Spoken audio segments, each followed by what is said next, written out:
Alright, so this is going to be a Ruby Cup speedrun of Slipstream. So Slipstream is a outrun style racing game that came out in 2018, and this is of the Ruby Cup. There's 4 different cups, and Grand Prix is just one of the ways to race in this game. So what I just did there was there is an upgrade system, and I upgraded my top speed right at the start of the game, but we will get into that later. So here, RNG depends on where you're starting on the starting grid. However, it does not take, it doesn't really factor in that much. You may save like a few seconds depending, and you win all of the races, so you start at the starting grid. You start first on the starting grid for every other race other than the first, so it really does not make that much difference. Yeah, so as I said, this is a outrun style racing game, so I did not have a bad start there, actually.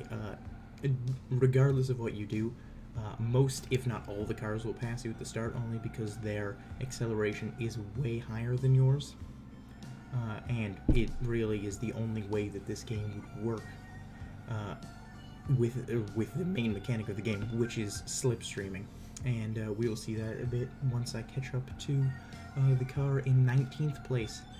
But yeah, this game is mostly centered around drifting and getting in other cars' slipstreams. So we have 5 tracks. Actually, here is a good way of showing the slipstream. So when you get behind a car at a close enough distance, you will gain speed behind them, and you have to stay behind them in order to keep that speed up. But what it is actually, you can push cars. You can push cars ahead of you, which will keep you in their slipstream, but it actually lowers your speed, as you can see down there in the bottom corner. It will lower your speed when you hit them, so you want to have a balance of is it more preferable to stay behind them and keep pushing them, or do you want to just slingshot past them and keep the speed that you have? So another thing about this game actually is that you cannot, when you hit walls you lose speed, of course, and if you hit other cars you lose speed. So essentially you're trying to stay behind cars while slipstreaming, and then get in front of them as quickly as possible. And I judge it as, if I am in first by the end of the 3rd lap, then we're on pretty good time, and I can pretty consistently do that at this point, which is pretty nice. But yeah, as you can see, we're making our way up here, and it's very, very cool.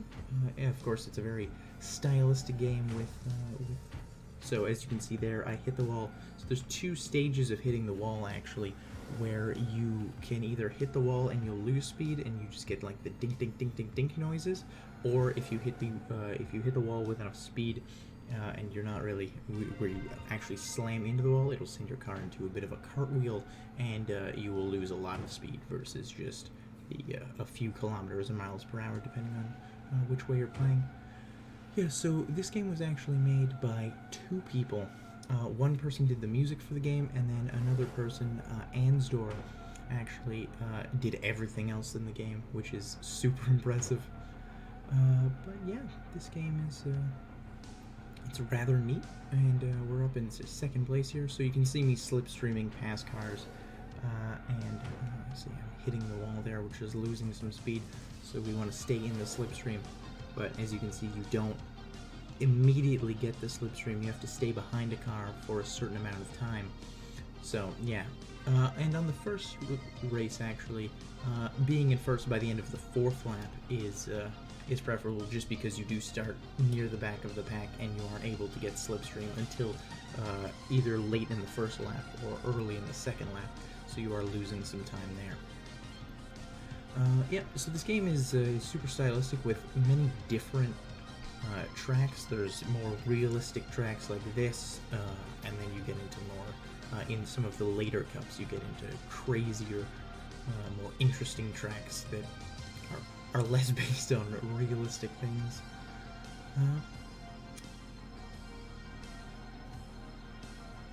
We're coming up to the end of the 1st race here, and this is actually a pretty good time coming up here. And yeah, that's the end of the first race.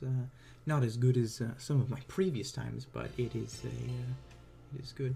So as you can see here with the menuing, when you go to the parts shop, you win money once you get the winning the races, and you can upgrade 3 parts of your car. You can upgrade the top speed, you can upgrade the acceleration, and you can upgrade the handling.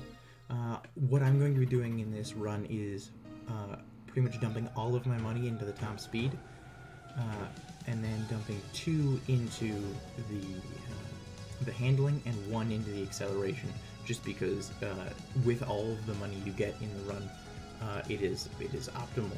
You cannot get all of the top speed upgrades if you do more to either of those other 2. So this is Ice Cap, which is of course a snow-themed level, and so the big thing about this game is that a lot of the corners are rather blind, so it's really about learning the tracks and just trying to figure out if it's better to stay behind a car and get Slipstream, or if you want to take if you want to turn into the corner where you're used to and avoid hitting the wall. And a lot of the time I've found that it is far more preferable to just not worry about the cars around you and just attempt to get around the track as fast as possible, of course, but get around the track without hitting any of the walls, because I figured out once I try and stay behind cars, I end up pushing them, therefore losing my speed and not going as fast as I could otherwise. Like there, where I tried to stay out of the way of the car while staying in its slipstream, and I hit the wall, therefore losing more speed than I probably would have gained. But yeah, as I was saying, there's a lot of variety in the tracks. The Ruby Cup actually they're all pretty much normal-ish tracks. You know, they're all within the realm of reality. Well, there is a in the Diamond Cup actually there is a bit of a Rainbow Road clone called Stardust Speedway. It is very interesting, but it also doesn't matter in the Grand Prix mode which car you pick off the start. It's kind of just personal preference. I picked this car because I think it looks cool and I like the old Super design that it's based off of. But they all start with the same stats in this mode versus the other mode. The other modes, such as things like doing the time trial or the Battle Royale mode, where each car has different stats already pre-assigned to it because there isn't the upgrade system like there is in the Grand Prix mode. But yeah, we're making our way around the track here, attempting not to hit any of the walls. And as you can see, one thing that's actually interesting is I play on keyboard, while many other people play on controller. I just play on keyboard because I never thought, because all of the keybinds in the game were for keyboards, so I just thought, oh, well, obviously you would play this game with a keyboard. But talking to a lot of the other runners with top times, they were like, I cannot play this game on a keyboard. And I think actually that's one of the things that gives me, I like the control of the keyboard, because you can hold down one of the directional keys while pressing the other key with just short taps, and that will give you just incremental changes to where your car is placed on the road, which I think really helps me fine-tune my corners and not hit things and be able to move around cars while in the corner. Well, when I've tried on controller, I can't put in both those inputs at once. But yeah, the music in this game I've thought is always phenomenal and super chill. It's not very high intensity, but it still really fits the aesthetic of the game, and I really enjoy it actually. So we're coming up to the end of the second race here, and yeah, we're still a little bit behind, but these are pretty optimized times, so we're still getting good time here. Yeah, so as you can see, I put all the money I have into my engine while leaving $1,200 out that I will put in the last race. just because of the way the money works out when you're done up with winning races and such. So I'm trying to get. What you do here is you get bumped by cars behind you, which increases your top speed. It kind of cheats the acceleration system of your car, so you immediately start going faster, and then you can get Slipstream off the cars so you don't get as far away from you. This is really how you get the times of this so much lower than you do the time of the initial race, because you're so much closer to the pack and you can start slipstreaming on the first lap. So as you can see here, we will get several spots on the first lap. Well, on the first race we didn't get a single spot on the first lap. And actually, an interesting thing is just the corner we passed there. Some of the corners, the entrances and exits of the corner, have visual markers, like those white posts that we saw there, that kind of tell you when the corners are going to change. So many of the S sections look like they would be just blind corners that you would have to know the timing for, but there is visual cues with the way the map is laid out. So as you can see here on the corner, we can see in the distance when that corner is coming, just between the trees, which is really helpful for judging the time. And on this split road here, all of the corners are mirrored, so there isn't actually a faster or slower line. So as you can see here, there's the white post here, which tells me when to change the corner. Another thing that I just did on this corner here was you can link drifts between corners, which the way to initiate a drift in this game is you press, when you're holding the acceleration, you get off the acceleration, you press brake, and then you press accelerate again while you're turning. What that does is it lowers your speed a little bit, so if you can, I mean, these are minute amounts of time that you'd be saving by linking drifts, but, I mean, you gotta save the time where you can. And really, it's more just a flair thing, but it does save, it probably saves frames, maybe, but yeah, as you can see here, well, I think I do it here. Yeah, so I keep the drift going through here, so I don't have to press brake again to initiate two drifts, and I just keep one around the entire large corner there. But yeah, I go on the outside of this track because for the corner coming up here in the rock section, I have a lot of trouble seeing the corner switch here when I'm on the inside line, because it doesn't give you as much time to see it. So you kind of have to either know the timing of how long it takes to go around that corner, or you can go to the outside and you can see more of the visual cue. Also, you can drive it on the grass a little bit, as long as you keep your front tires. It seems like as long as you keep your front tires on the road the whole time, then you won't lose any speed. But if you have like half your car on the side off the road, then you will start losing speed, and I mean, that's no good. You don't want to lose speed. Yeah, so we are coming up around here. As you can see, we've been in first for most of this race. And actually, an interesting thing is, I'm not sure if I do it on this race here, but when cars, so as the cars are coming up here, you can actually slipstream off cars that you've passed, that you're lapping, therefore, improving your laps even more. And actually, that was a gold split, so that was a pretty optimal way to do that track, and we were something like 7 seconds ahead of the next car, so it's not even close.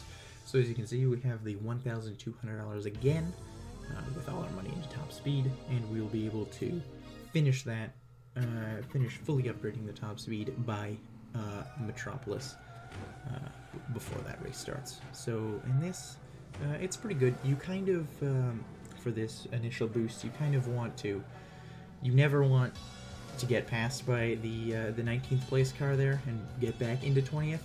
You know you're doing really well if if you never see that 20th place car. Here there is some blind corners where you have to initiate the drift earlier and whatnot, but it really isn't too bad. And also all of the cars in this game are RNG on the road. Like you don't know where they're gonna drive. You don't know where the AI is gonna place the cars on the road. So you kind of have to go just with, adapt on the fly as to where the cars are. But really, the RNG in this game does not affect much. It's really the only big place of time save or time lost would be where you start on the starting grid of the first race, and that is not. It is pretty non-consequential in terms of it might affect like a PB run, or if you're going for a world record, it might affect something like that. Say if the world record has very good RNG, where you start very close to the front, but in a marathon setting, it would not affect anything, and it would be like 1 or 2 seconds difference maybe. So realistically, there isn't much that RNG affects in this game, but. Yeah, as you can see, we're making our way around. We're up to 10th place even on the second lap here, just as the third lap starting. We're already in 9th, and so that is really a showing of a good start to this race. I really like this course, actually. I like the twists and the turns. Like this corner here is mostly a blind corner, and if you can get it just right, like I did there, you can really take the inside line on this corner, which is very, very cool. And then here's another linked drift where you can link it all the way around here, not losing any speed through there, which is quite nice. And it's always nice, actually, what we're having here is to come up on a car on the long straightaways where you get a car in front of you that you can slipstream off of. And yeah, that was pretty optimal through there, where I stayed on the road mostly and I didn't hit anything around that corner.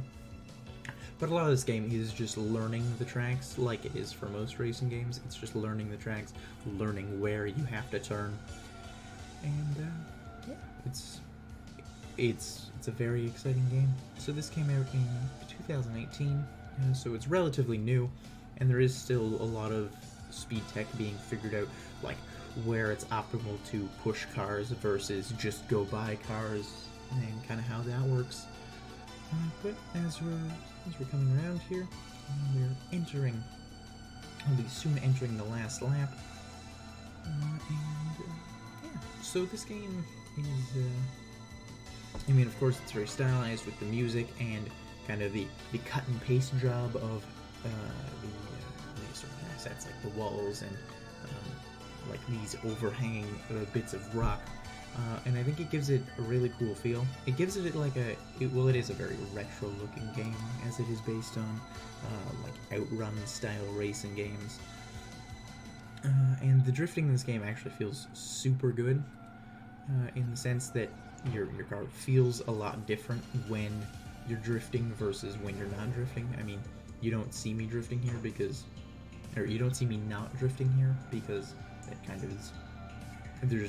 There's only actually one corner on this track where you can not drift, and it really does not make much of a difference to drift it versus not drift it. But, I mean, this game is built around drifting.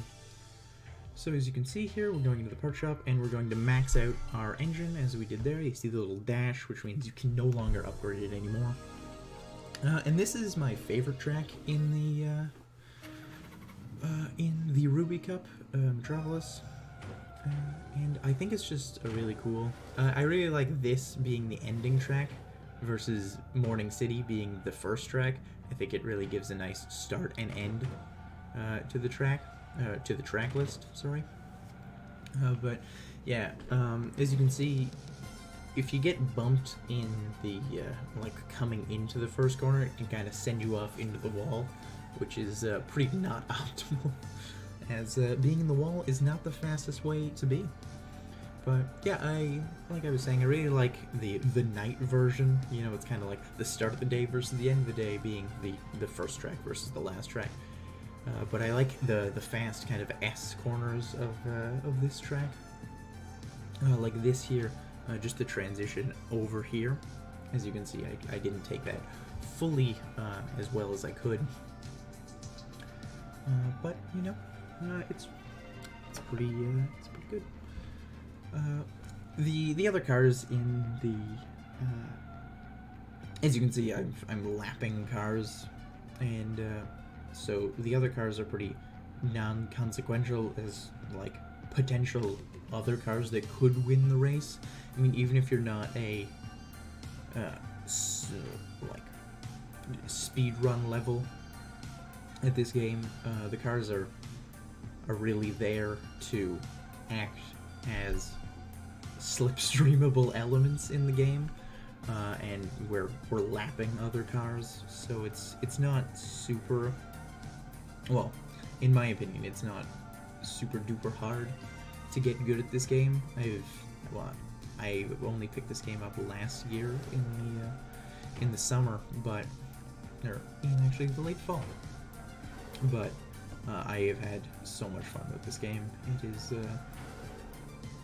I don't know, it's just everything I look for in a racing game, and I've sunk many hours into this, just learning the tracks and trying to improve my times and just learning from the community. Because we have a super welcoming community of people who really like this game, and you know, it's just nice to see just everyone you know, trying to improve their times. It's a small community, but there is a lot of people who enjoy this game a lot. And yeah, as we're coming up around here, we're this is actually a little slower than I thought it would be, because, well, actually we're just starting the first lap, and we're almost in second, so we're in first now, so it's actually not too slow. But this section, the big long sweeping corners are really cool too, and it takes a lot to learn when you should go, because I often had issues hitting the trees in the back there, which is not great. But yeah, it's all about learning which line you should take and when you should start your drift and stuff like that, which is all just learned from playing the game. Yes, we're coming up. We're on the final lap of the final course. So this run is actually not too long, and the leaderboard times are pretty close to each other, which is why I think this game would be great for a race, especially because average runs of this are around 23 minutes, you know, give or take bits for, you know, crashes and things, but it certainly is not too bad. And actually the leaderboard of this game on Speedrun.com works through in-game time, and at the end of this year it'll show us in-game time. Actually, that was quite quick. Yes, so yeah, I have won the Ruby Cup, and if I click here, there's a nice trophy of Sonic, as Konosumi calls it. Yeah, so it gives you an in-game time here to show you exactly what you've done, and yeah, that's actually a pretty good run, a low 20s there. So thank you.